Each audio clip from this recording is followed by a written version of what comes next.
Saudara-saudari pencinta renungan harian Katolik yang terkasih, dimanapun Anda berada. Renungan harian hari ini diambil dari Injil Yohanes, bab 17 ayat 11b sampai 19. Menjadi murid Yesus itu berarti mengikuti Yesus kemanapun Yesus pergi. Berpikir, bersikap, dan bertindak seperti Yesus. Melakukan apa yang menjadi kehendak Yesus. Hidup di dalam kekudusan. Nah, cara hidup semacam ini kerap kali bertentangan atau melawan arus dunia yang cenderung menghalalkan berbagai cara untuk mencapai tujuan. Cenderung hidup dalam dosa dan kejahatan.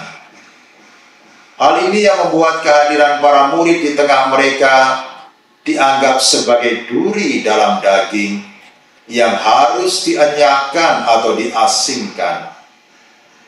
Mereka dibenci, ditekan, ditindas, bahkan dianiaya karena mereka bukan dari dunia.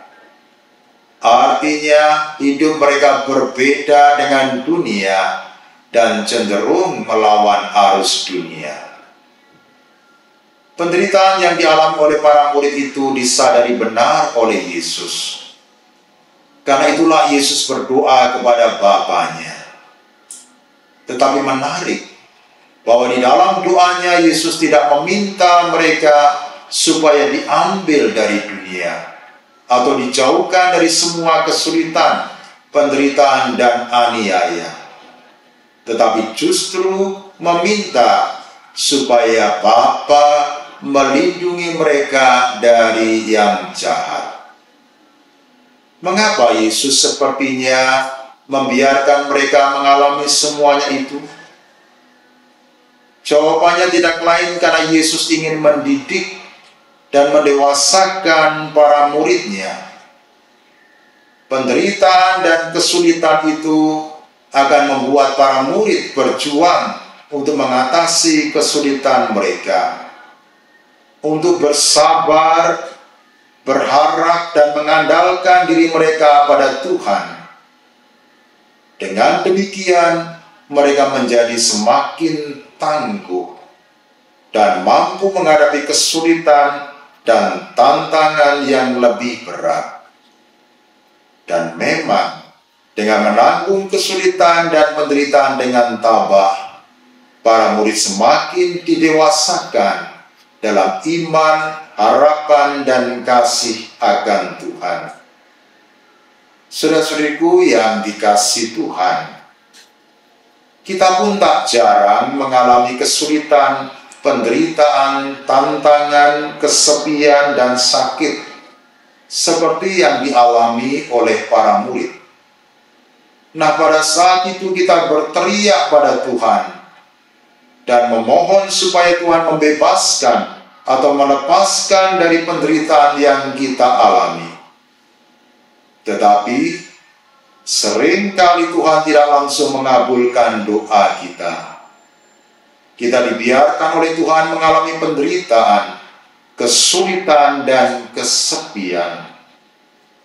Mungkin karena Tuhan ingin mendewasakan kita, menumbuhkan dalam diri kita semangat juang, kesabaran, dan ketekunan. Karena itu kita tidak perlu berkecil hati kalau sepertinya Tuhan membiarkan kita untuk tetap mengalami penderitaan.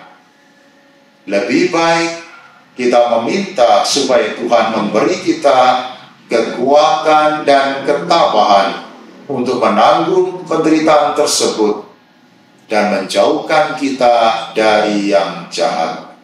Amin. Marilah berdoa. Allah Bapa kami, terkadang kami merasa marah dan jengkel terhadap Engkau dan Putra-Mu Yesus Kristus. Karena ketika kami berteriak minta tolong kepadamu, Engkau sepertinya tidak segera mendengarkan penderitaan kami. Bantu kami agar kami tidak berkecil hati bila doa-doa kami kepadamu sepertinya belum didengarkan, dan dikabulkan oleh Tuhan. Percaya bahwa di balik semuanya itu, Engkau punya rencana untuk mendidik dan mendewasakan iman kami, sehingga iman kami semakin dewasa, bertumbuh, dan berbuah dalam iman, harapan, dan kasih akan Dikau. Demi Kristus Tuhan dan pengantara kami. Amin. Selamat beraktivitas. Tuhan memberkati Anda, Bapa, Putra, dan Roh Kudus. Amin.